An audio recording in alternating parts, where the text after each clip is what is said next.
के जो सीपीओ के एस्पिरेंट्स हैं उनके लिए है स्पेशल वीडियो। कई एस्पिरेंट का मैसेज आ रहा है कि दे आर फील डिमोटिवेटिंग, उतना एनर्जी नहीं आ पा रही है एग्जाम को लेके और दिमाग काम कम कर रहा है, प्रेशर ज्यादा फील कर रहा है। तो कुछ चीजें मैं आपको बताऊंगा, हो सकता है वो आपकी हेल्प कर जाए, मेरा जो पर्सनल एक्सपीरियंस रहा उसके बेस पे। सबसे पहली बात तो आपको जो 2022 में जो एग्जाम, अभी शायद 9 नवंबर से एग्जाम है उसका और आज 17 अक्टूबर है, तो आपके पास करीबन 20 दिन के आसपास समय बचा है। इन 20 दिनों को आपको बहुत अच्छे से एनालाइज करना है, बहुत अच्छे से इसका यूज करना है, यूटिलाइज करना है, बिना ये सोचे कि आपका प्री में क्या होने वाला है, पेपर के दिन क्या होने वाला है। क्योंकि जब हम परिणाम के बारे में सोचते हैं तो हम अपना काम अच्छे से नहीं कर पाते हैं।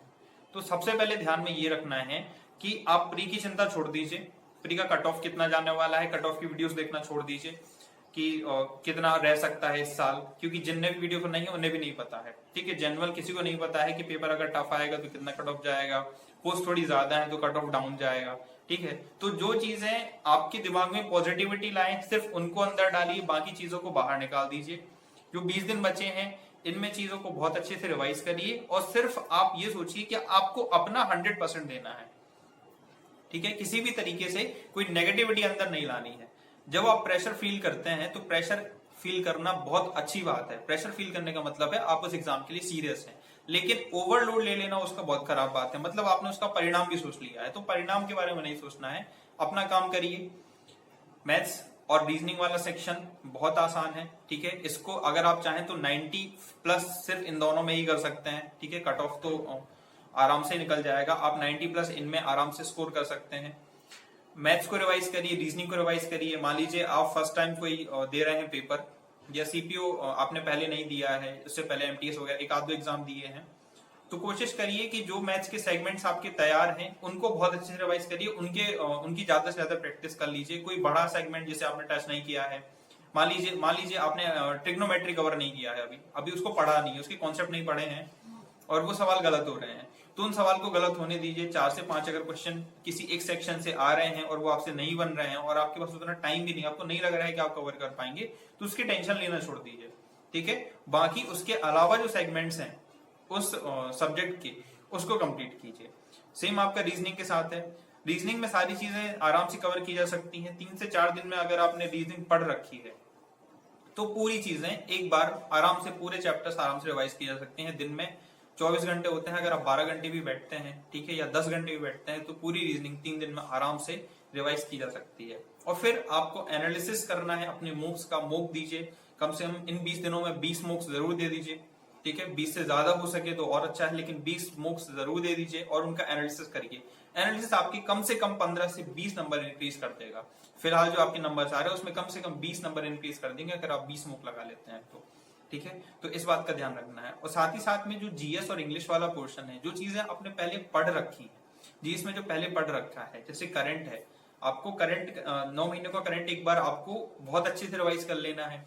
आपके पास सफिशिएंट टाइम है रिवाइज करने के लिए। आपको जीएस की जो जो चीजें आपने पहले से पढ़ रखी हैं वो आपको बहुत अच्छे से रिवाइज कर लेना है, कुछ भी छोड़ना नहीं है, कुछ भी नया नहीं पढ़ना है, और पुराना वाला जो आपने पढ़ लिया है वो छोड़ना नहीं है। क्योंकि आपने जो चीजें पढ़ी हैं फिर आप एग्जाम में बैठेंगे तो वो डिलेमा में चला जाएगा कि ये ऑप्शन सही है, वो ऑप्शन सही है, तो आपको वो नहीं रखना है। एक बार रिवाइज कर लेंगे तो अच्छे तरीके से बैठ जाती हैं चीजें। तैयार होने का मतलब है कि आपको वो रिमाइंड हो जाए। आपको अगर एक बार में हो जाता है कि कोई चीज पढ़ने से तो बहुत अच्छा है, नहीं तो 10 बार 20 बार भी पढ़िए, क्योंकि आपका अंतिम जो रिजल्ट है वो आपकी तैयारी पे, जो चीजें आपने कई बार पढ़ रखी हैं उस पे आता है।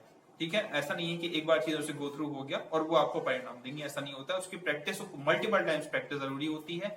अगर आप ऐसे विद्यार्थी हैं जिसको 15 बार पढ़ने से चीज याद होती है तो 15 बार पढ़िए, जो रिक्वायर्ड है वो मेहनत आपको करनी है। दूसरी बात रही डिमोटिवेशन की, तो डिमोटिवेशन तो आपको सीपीयू की जर्नी में आना ही नहीं चाहिए, क्योंकि इतनी एक्साइटमेंट जर्नी है ये।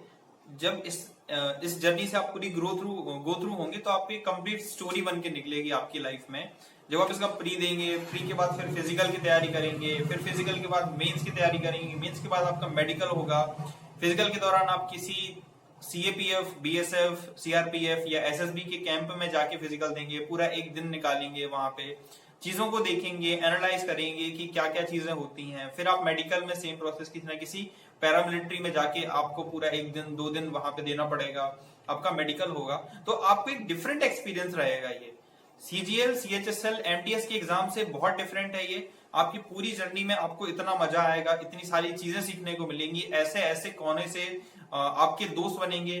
देखिए MTS, CHSL और CGL में आप जाते हैं तो बहुत ज्यादा गैदरिंग नहीं हो पाती है, मतलब आप किसी से कन्वर्सेशन करना, उनसे कनेक्ट करने में आपको बहुत ज्यादा कनेक्शन नहीं जुड़ पाता है। लेकिन CPO ऐसी जर्नी है जहां आपके मेडिकल में फ्रेंड्स बनेंगे, बहुत सारे आपके जो आपका स्टेट है उसके स्टेट में जितने भी बच्चे होंगे वो सारे आपसे कनेक्ट हो जाएंगे। और साथ ही साथ में डिफरेंट स्टेट्स हैं उनके, कहीं आप मेडिकल में मिलेंगे, कहीं फिजिकल में मिलेंगे, तो इस CPO की जर्नी में आपको मजा बहुत आएगा। ठीक है ना?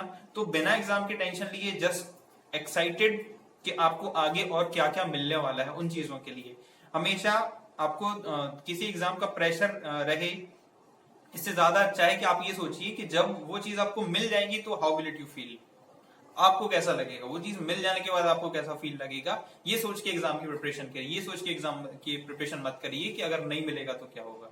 ठीक है?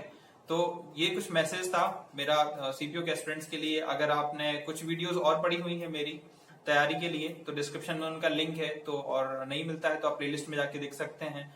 और जुड़े रहिए इस चैनल से, और कोई क्वेरी वगैरह हो तो टेलीग्राम ग्रुप का लिंक जो है डिस्क्रिप्शन में है, आप वहां पे मुझसे पूछ सकते हैं।